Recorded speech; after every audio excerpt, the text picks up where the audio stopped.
Students में परेशानियां ये होती ही रहती हैं। हम जो भी पढ़ते हैं वो ठीक तरीके से याद ही नहीं रहता। चाहे हम जितना भी जोर लगाएं, एक लेसन को कई बार पढ़ने से भी दिमाग में रहता ही नहीं। कई ऐसे स्टूडेंट्स हैं जो सिर्फ एक बार पढ़ने से ही उनके दिमाग में बैठ जाता है।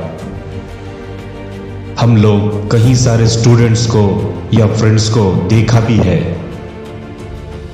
और कई स्टूडेंट्स हैं जो हर चैप्टर का सवाल का जवाब देने के लिए अपने हाथ को जल्द से उठाते हैं। इन जैसे स्टूडेंट्स हमेशा जवाब देने के लिए तैयार रहते हैं। इधर जरूर आप लोगों को कंफ्यूजन हुआ होगा कि स्कूल भी एक ही है और टीचर भी सेम, चैप्टर भी सेम ही है, मगर रिजल्ट जो आता है वो दूसरों से अलग क्यों है? ऐसा क्या है जो हर एक स्टूडेंट को भी समझ में नहीं आता?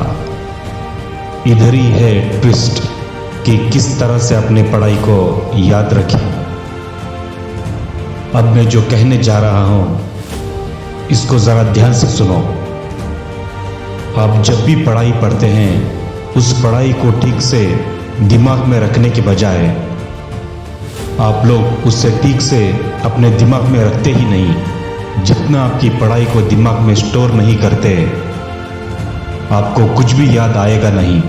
इधर आपको एक सवाल जरूर पैदा हुआ होगा कि मैं इस तरह से अपनी पढ़ाई को कैसे दिमाग में रखूं।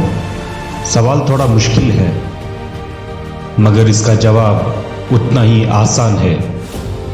मान लीजिए आप एक मूवी देखे हैं।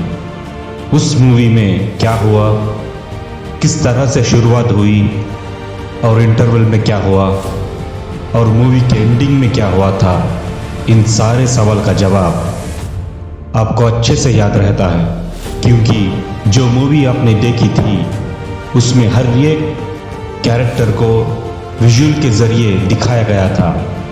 इसीलिए आपको ये सारी मूवी अच्छे से याद आ गई। वैसे ही आप लोगों को पढ़ाई में भी आप खुद विजुअलाइज करते हुए पढ़ना है।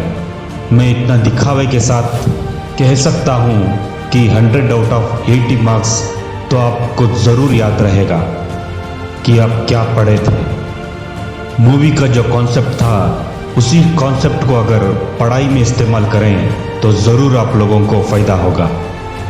जैसे आप पढ़ाई में सीन क्रिएट करते जाएंगे, वैसे आपके दिमाग में अच्छे से हर एक कैरेक्टर की याद आने लगती है।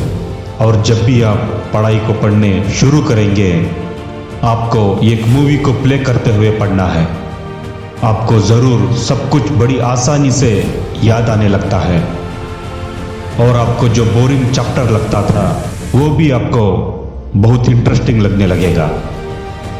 जो प्रेशर था पढ़ने में, वो अब आपको बहुत आसान लगने लगेगा। अब आपको करना यह है कि जो याद किया था मूवी जैसे चैप्टर को आपके दोस्तों के साथ इसको शेयर करना है। मतलब जो पढ़ाई आपने याद की थी उसको दोस्तों के साथ अपने नॉलेज को बांटना है। जितना आप आपके नॉलेज को बांटेंगे, उतना आप में कॉन्फिडेंस बढ़ेगा, और आपको भी पहले से भी ज़्यादा आप में हिम्मत बढ़ेगी, और अपने आप में सेल्फ कॉन्फिडेंस बढ़ता हुआ नज़र आएगा। और जब भी आप अपने नॉलेज को दोस्तों के साथ बांटेंगे, आपको और भी मज़ा आने लगेगा। और आपको ये भी याद रखना है कि आपने जो याद किया था मूवी जैसे चैप्टर को, उसको बिना भूले आपको वीकली में 2 से 3 बार रिवीजन करना है। क्योंकि जितना आप याद करते रहेंगे, उतना आपके दिमाग से निकलेगा नहीं। रिवीजन आप लोगों को किसी भी हालत में भूलना नहीं है। जितना रिवीजन करेंगे उतना आपके लिए फ़ायदेमंद है, क्योंकि अगर सिर्फ एक बार पढ़ के छोड़ देंगे तो कई बार हम लोगों को याद आता ही नहीं। जब तक हम उस चैप्टर को रिवीजन नहीं करते, हमको उस चैप्टर के बारे में ठीक से याद आता ही नहीं। मेरी यही ख्वाहिश है कि आप लोगों को भी जो भी आपकी पढ़ाई है एक मूवी जैसे कॉन्सेप्ट को रेडी करके पढ़ने से आपको ज़रूर इससे फ़ायदेमंद है, क्योंकि मैंने भी इसी तरह का कॉन्सेप्ट को रेडी करके पढ़ाई की है और मुझे इससे फ़ायदा भी हुआ है।